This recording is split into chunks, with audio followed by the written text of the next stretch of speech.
Hello students, आज हम लोग कक्षा 11वीं में हाइड्रोजन वाले चैप्टर में आगे देखेंगे हाइड्रोजन पर ऑक्साइड। हाइड्रोजन पर ऑक्साइड जो है हाइड्रोजन का एक यौगिक है जो हाइड्रोजन और ऑक्सीजन के मिलने से बनता है।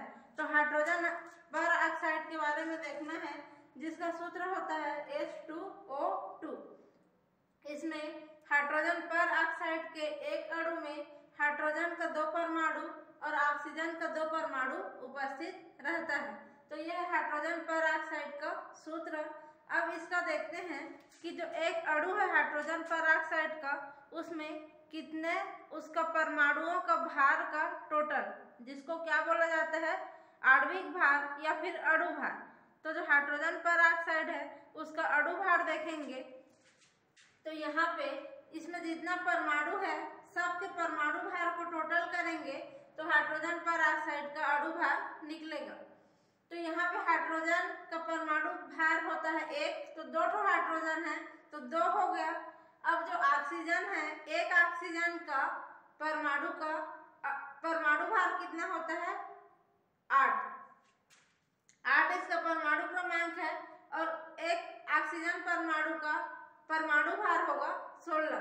तो 2 ऑक्सीजन है तो 2 ऑक्सीजन परमाणु का परमाणु भार हो जाएगा 16 दूनी 32, और इसका 2, तो 32 और 2 कितना होगा, 34 या फिर 34। इसका मोलिकुलर वेट पाया जाएगा। MW का मतलब है मोलिकुलर वेट या फिर अणु भार किसका, हाइड्रोजन पर ऑक्साइड का। तो ये होगा 34, क्योंकि एक ऑक्सीजन का 16 होता है तो 2 ऑक्सीजन का हो जाएगा 32, और +2 करेंगे हाइड्रोजन का तो 34 आएगा। तो ये हो गया इसका अणु भार और सूत्र हाइड्रोजन पर ऑक्साइड का। अब देखते हैं इसका परिचय। तो ये जल की तुलना में अस्थायी प्रकार का यौगिक होता है, और इसकी खोज थेनार्ड नामक जो वैज्ञानिक थे उन्होंने सन 1818 में किया था। तो थेनार्ड ने सर्वप्रथम इसको बेरियम पर ऑक्साइड पर तनु सल्फ्यूरिक अम्ल की क्रिया के द्वारा प्राप्त किया था। तो थेनार्ड ने क्या किया, बेरियम पर ऑक्साइड पे तनु सल्फ्यूरिक अम्ल की क्रिया कराई तो एक यौगिक मिला, जिसको उन्होंने क्या नाम दिया, हाइड्रोजन पर ऑक्साइड नाम दिया था। अब देखते हैं इसकी बनाने की विधियां। तो जो हाइड्रोजन पर ऑक्साइड है उसको बनाने के लिए बहुत सारी विधियां बताई गई हैं। तो सबसे पहले हम लोग देखेंगे प्रयोगशाला विधि। तो प्रयोगशाला विधि में लैब में या प्रयोगशाला में इसको कैसे बनाया जाता है इसके बारे में देखना है। तो यहाँ पे बहुत सारी विधियों का उपयोग लैब में हम लोग कर सकते हैं। उसमें से पहली विधि है सोडियम पर ऑक्साइड से क्रिया। तो जो तनु सल्फ्यूरिक अम्ल रहता है उसको ठंडे विलयन में सोडियम पर ऑक्साइड विलयन पे, या सोडियम जो पर ऑक्साइड रहता है उस पे क्या करेंगे, तनु सल्फ्यूरिक अम्ल को मिलाएंगे तो एक प्रकार का हाइड्रोजन पर ऑक्साइड का विलयन प्राप्त होगा। और यह जो विलयन मिलता है हाइड्रोजन पर ऑक्साइड का वह 30% विलयन रहता है। तो इस विधि के द्वारा जो सोडियम पर ऑक्साइड है, जैसे ये हाइड्रोजन पर ऑक्साइड है, उसी प्रकार से इसका नाम क्या हो जाएगा, सोडियम पर ऑक्साइड। तो इस पे तनु सल्फ्यूरिक अम्ल का रिएक्शन कराते हैं प्रयोगशाला में। तो यहाँ पे क्या होगा, इसमें का Na2 और इसमें का SO4, यहाँ पे सोडियम सल्फेट बना करके बाहर निकल जाएगा, Na2SO4। अब यहाँ पे क्या बचा, H2 और O2 बचा है। तो ये दोनों आपस में जुड़ जाएंगे और H2O2 के रूप में हाइड्रोजन पर ऑक्साइड का निर्माण यहाँ पे करेंगे। तो ये जो विलयन मिलता है ये 100% शुद्ध नहीं रहता है, यहाँ पे ये 30% सॉल्यूशन के रूप में यहाँ से प्राप्त होता है। तो ये पहली विधि है हाइड्रोजन पर ऑक्साइड बनाने की। दूसरी विधि देखते हैं। तो इसमें जो है बेरियम पर ऑक्साइड के साथ क्रिया कराएंगे सल्फ्यूरिक अम्ल का, तो वहां से मिलेगा। तो जो जलयोजित बेरियम पर ऑक्साइड है इस पर क्या करेंगे, सल्फ्यूरिक अम्ल या फिर फास्फोरिक अम्ल या फिर क्या करते हैं H2CO3 की रिएक्शन कराते हैं, तो वहां पे हाइड्रोजन पर ऑक्साइड का निर्माण होता है। तो यहाँ पे जो बेरियम पर ऑक्साइड है, बेरियम पर ऑक्साइड का सूत्र होता है BaO2। तो ये है BaO2 बेरियम पर ऑक्साइड। इसके साथ जल का अणु बंधित रूप में पाया जाता है, तो इसको क्या बोलेंगे, इस पूरे को जल योजित बेरियम पर ऑक्साइड। इसके साथ ये ठोस रूप में रहता है, लेकिन जल का अणु ठोस रूप में इसमें बंधित रूप में पाया जाएगा। तो इसके साथ जब सल्फ्यूरिक अम्ल के तनु विलयन का रिएक्शन कराएंगे एक्वा सॉल्यूशन के रूप में H2SO4 को, तो यहाँ से क्या होगा, इसमें का बेरियम और इसमें का SO4, यहाँ पे क्या बनेगा, बेरियम सल्फेट बन के बाहर निकलेगा। अब दूसरा क्या होगा, यहाँ का जो 8H2O है यहाँ पे 8H2O के रूप में बाहर निकल जाएगा। अब यहाँ पे क्या बचा, H2 बचा और O2 बचा है। तो H2 और O2, यहाँ पे H2O2 के रूप में जलीय विलयन के रूप में एक्वा सॉल्यूशन के रूप में हाइड्रोजन परऑक्साइड का निर्माण करते हैं। तो इस अभिक्रिया को बुक में थोड़ा सा गड़बड़ दिया हुआ है, उसको आप लोग को सुधारना पड़ेगा। यहाँ पे बुक में दिया हुआ है H2O, तो उसको H2O2 करना है। बुक में बस H2O करके दिया है, तो यहाँ पे O2 करना पड़ेगा। और यहाँ पे एक तो गलती है बुक में, उसमें 5H2O दिया हुआ है इस प्रकार से, तो इस 5 को 8H2O करेंगे, तब यह अभिक्रिया संतुलित रासायनिक समीकरण के रूप में प्राप्त होगी। तो यह है क्या, H2O2 बनाने की विधि, जिसको सबसे पहले देखे थे थेनाल्ड नामक वैज्ञानिक ने दिया था। अब देखते हैं, यह विधि हो गई। अब अगली विधि है मार्क प्रक्रम या फिर बेरियम पर ऑक्साइड पर कार्बन डाइऑक्साइड की क्रिया के द्वारा। तो जो मार्क प्रक्रम है या बेरियम पर ऑक्साइड पे कार्बन डाइऑक्साइड की क्रिया के द्वारा इसको बनाने की जो विधि है, इसमें क्या करते हैं, बर्फ जैसे जल में जो जल रहेगा, उसको बर्फ जैसा जो जल रहेगा उस पे बेरियम पर ऑक्साइड का पेस्ट बनाते हैं और पेस्ट बना करके उसमें धीरे धीरे कार्बन डाइऑक्साइड गैस को प्रवाहित करेंगे। तो जो पेस्ट बनाए रहेंगे उसमें कार्बन डाइऑक्साइड गैस को प्रवाहित करते हैं, जिसके कारण यहाँ पे बेरियम कार्बोनेट का अवक्षेप बनता है और साथ ही साथ वहाँ पे हाइड्रोजन पर ऑक्साइड हमको प्राप्त होगा। तो जो हाइड्रोजन पर ऑक्साइड विलयन में रहेगा और अवक्षेप के रूप में बेरियम कार्बोनेट रहेगा, तो उसको छान करके विलयन को अलग करेंगे तो हाइड्रोजन पर ऑक्साइड प्राप्त हो जाएगा। इसमें देखते हैं बेरियम पर ऑक्साइड का पानी के साथ घोलेंगे इन दोनों का और क्या बनाएंगे, पेस्ट बना लेंगे। जैसे टूथपेस्ट रहता है ना गाढ़ा, उसी प्रकार से दोनों को मिला करके पेस्ट बनाएंगे। पेस्ट बनाने के बाद ये कार्बन डाइऑक्साइड क्या है, गैस है, तो इसको इस पेस्ट के ऊपर प्रवाहित करेंगे। जब प्रवाहित करते हैं तो यहाँ से क्या बनेगा, इसमें का बेरियम, इसमें का CO2 और इसमें का O, BaCO3। यहाँ पे बेरियम कार्बोनेट बना और इस विलयन में, इस पात्र में माना कि अभिक्रिया करा रहे हैं, तो जो बेरियम कार्बोनेट बनेगा यहाँ पे अवक्षेप के रूप में नीचे, माने कि अवक्षेप के रूप में नीचे बढ़ जाएगा, तो अवक्षेप को बोलते हैं प्रेसिपिटेट या PPT।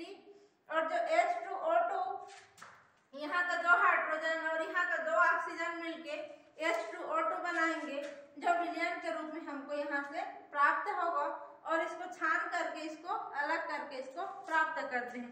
तो ये हो गई प्रयोगशाला में बनाने की 3 विधि। अब अगला देखते हैं औद्योगिक विधि। तो औद्योगिक रूप से किस प्रकार से जो हाइड्रोजन पर ऑक्साइड है उसको बनाते हैं। तो अगली विधि जो है वो कहलाती है हाइड्रोजन पर ऑक्साइड को बनाने की औद्योगिक विधि। यहाँ पे औद्योगिक विधि में सबसे पहला है विद्युत अपघटनी विधि। तो जो विद्युत अपघटनी विधि है, इसमें क्या करेंगे, यह हाइड्रोजन पर ऑक्साइड निर्माण की आधुनिक विधि है और विद्युत अपघटनी सेल में इस विधि को कराया जाता है।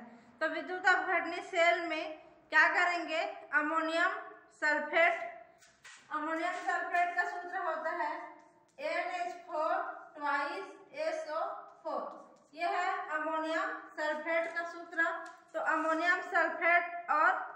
सल्फ्यूरिक अम्ल का माने कि जिस अनुपात में दोनों को लेना चाहिए उस अनुपात में मिक्सचर बना करके एक पात्र में ले लेते हैं।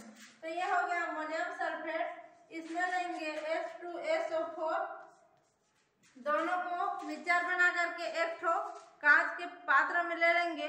उसके बाद इसमें क्या करते हैं, इनके मध्य रिएक्शन होता है। तो जो रिएक्शन होगा उसके फलस्वरूप यहाँ पे क्या बनेगा, अमोनियम हाइड्रोजन सल्फेट का निर्माण होता है।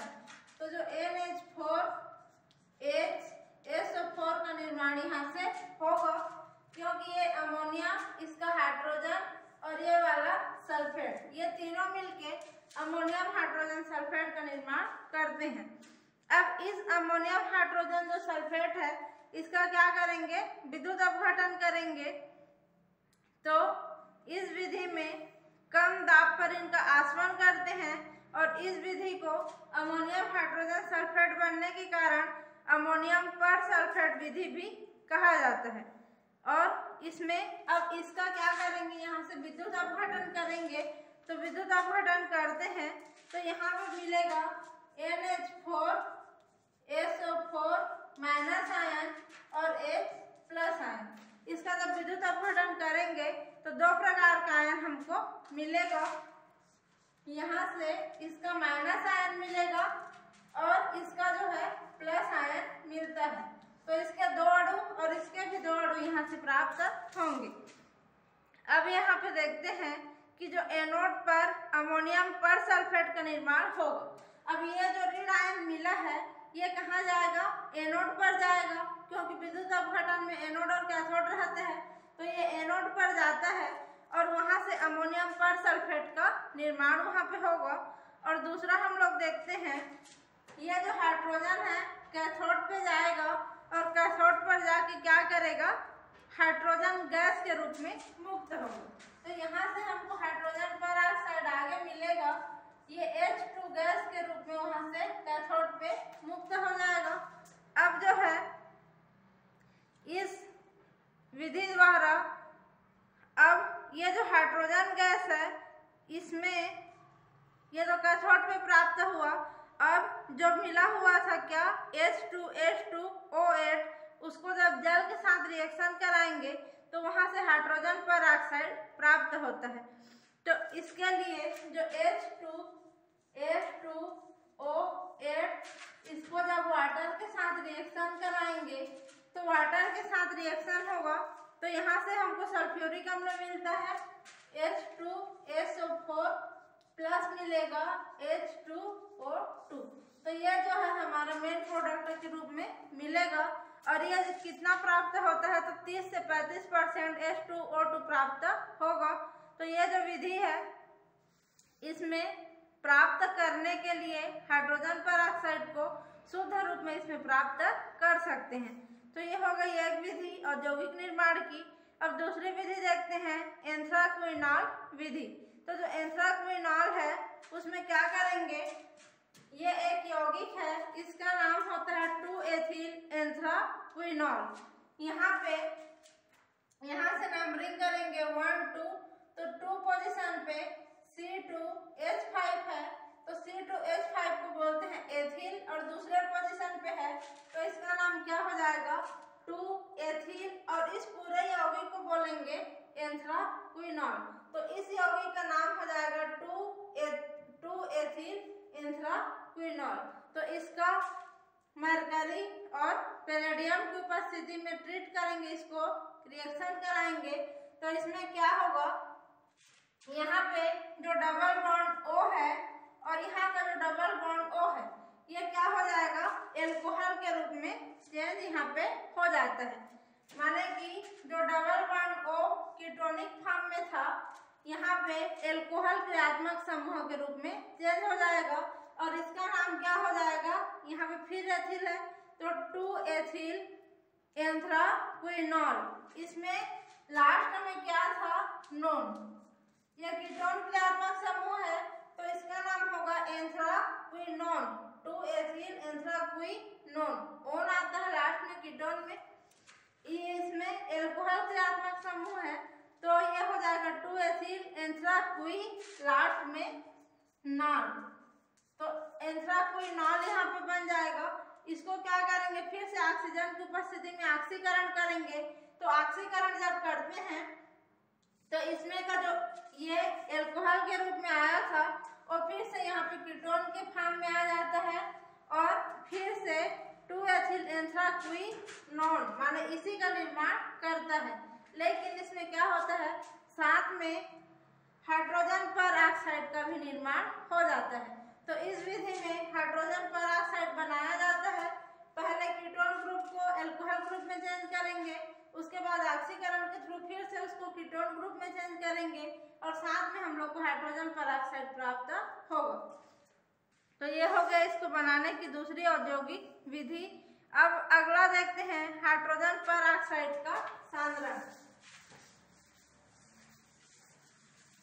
तो जो हाइड्रोजन परऑक्साइड अगर तनु विलयन के रूप में है या फिर अशुद्ध रूप में है तो उसको सांद्रण विधि द्वारा प्राप्त किया जाता है। तो इसमें जो है सबसे पहले इसका सांद्रण की क्या करेंगे, वाष्पीकरण विधि द्वारा। तो वाष्पीकरण में वाष्पन करते हैं तो क्या करते हैं, एक ठो जो प्रयोगशाला में इस प्रकार के बर्नर रहता है मोमबत्ती टाइप से, इसको जलाते हैं तो इसमें यहाँ पे ट्राइपॉड स्टैंड लगा रहेगा इस प्रकार से। अब ट्राइपॉड स्टैंड के ऊपर में वाटर बाथ रख देते हैं। वाटर बाथ के ऊपर पानी भरेंगे, इसके ऊपर कांच का एक ठो कटोरी के समान जो कांच का पात्र रहता है या बीकर रहता है कुछ को भी वहां पे रखेंगे। तो इस प्रकार जो ट्राइपॉड स्टैंड लगा के बर्नर जला करके वाटर बाथ में पानी गर्म करने के बाद उसमें कांच के पात्र को गर्म करते हैं। तो यह जो पूरी व्यवस्था है यह कहलाता है जल ऊष्मक। यह कहलाएगा जल ऊष्मक। इस पे क्या करते हैं, कांच का कोई भी पात्र रहता है उसको जब गर्म करना रहता है तो सीधे अगर हम लोग बर्नर पे गर्म करेंगे तो कांच का पात्र टूटने का डर रहता है।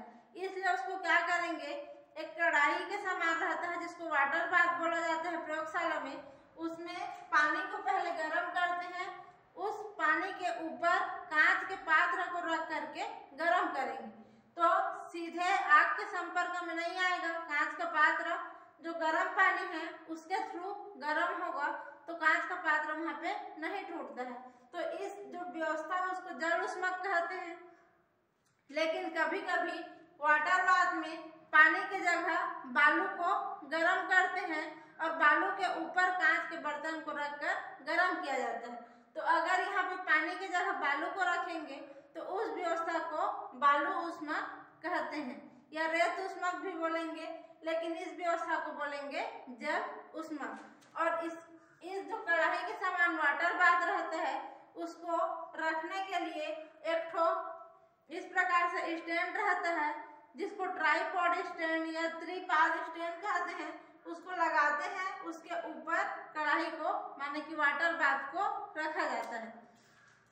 अब इसमें यहाँ पे गरम करेंगे तो गरम करने के लिए यहाँ पे जो कांच का कटोरी लेंगे या कांच का बीकर या कांच का कोई सा भी पात्र लेंगे उसमें हाइड्रोजन परऑक्साइड को लेते हैं जिसका सांद्रण करना रहता है।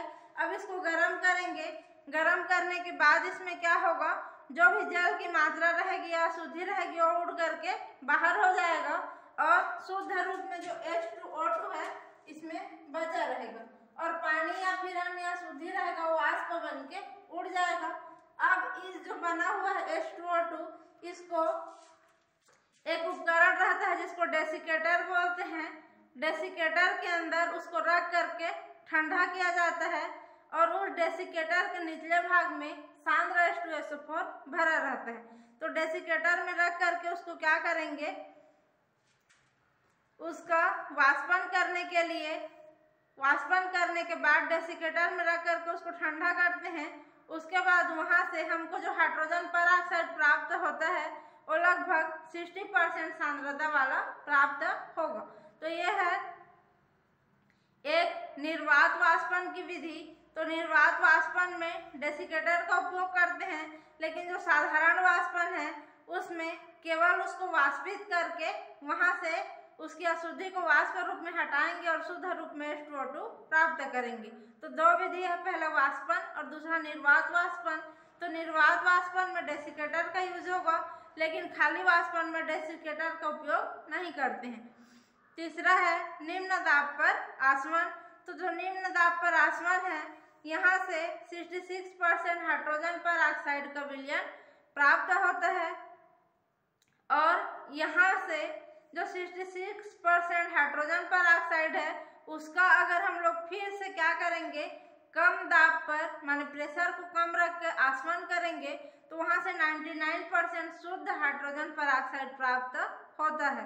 तो इसका भी एक डायग्राम दिया हुआ है जिसमें क्या है, इस प्रकार से एक स्टैंड लगा हुआ है। स्टैंड पे एक गोल पेंदी के फ्लास्क को कसा गया है और इस गोल पेंदी के फ्लास्क को यहाँ से गर्म करेंगे, किसकी सहायता से, बर्नर की सहायता से।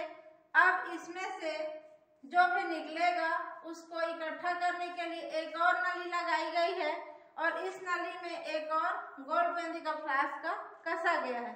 उसके बाद यहाँ से एक और नली निकली है जिसको क्या करते हैं, यहाँ से ये जा करके शुद्ध जो हाइड्रोजन पर ऑक्साइड है यहाँ पे एकत्रित होगा। यहाँ पे जो गैस निकलेगा उसको इधर गैस या फिर जो विलयन इसमें अशुद्धि के रूप में रहेगा उसके वाष्प को यहाँ से निकाल के यहाँ एकत्रित करेंगे और शुद्ध जो हाइड्रोजन पर ऑक्साइड है इस वाले गोल्ड पेंदी के फ्लास्क में प्राप्त होगा। तो इस विधि में का उपयोग यहाँ पे किया जाता है H2O2 के सांद्रण के लिए या हाइड्रोजन पर ऑक्साइड के सांद्रण के लिए। अगली विधि आती है क्रिस्टलीकरण की विधि।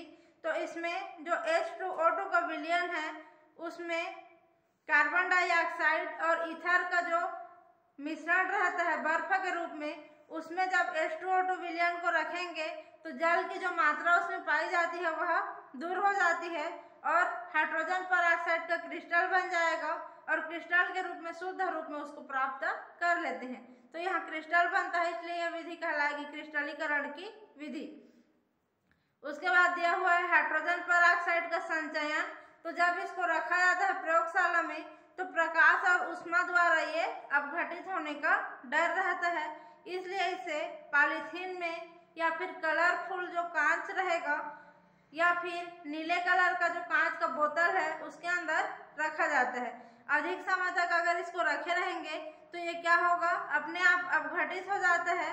इसको रोकने के लिए माने कि इसके अपघटन को रोकने के लिए इसमें कुछ मात्रा में ऋणात्मक उत्प्रेरक या फिर संदमक का उपयोग किया जाता है। अगला है H2O2 विलयन का सांद्रण। तो जो हाइड्रोजन पर ऑक्साइड का विलयन है उसका सांद्रण करने के लिए तीन प्रकार की विधि अपनाई जाती है। पहली विधि है प्रतिशत सांद्रता विधि, दूसरी विधि है आयतन सांद्रता विधि और तीसरी विधि है सांद्रण ग्राम प्रति लीटर में। तो इन सब के रूप में इनकी सांद्रता ज्ञात करते हैं, जो प्रैक्टिकल की दृष्टि से ज़्यादा उपयोगी है। इसको भी पढ़ना है क्योंकि प्रतिशत सांद्रण में क्या होगा, प्रतिशत के रूप में उसकी सांद्रता देखेंगे। आयतन सांद्रता में कितने आयतन में कितना H2O2 है उसका आयतन के रूप में उसका सांद्रता को देखेंगे। तो